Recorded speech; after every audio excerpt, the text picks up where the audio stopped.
সেই মৌসুমী বৌদিকে?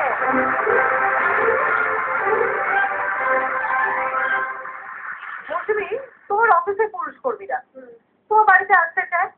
এদিকে তোমার স্বামীর প্রচন্ড আপত্তি। 1 মিনিটে প্লিজ একটু কনভিন্স করার চেষ্টা করো। রেডি, 1 2 3 গো। ও খাটে খাটে মরে গেলাম।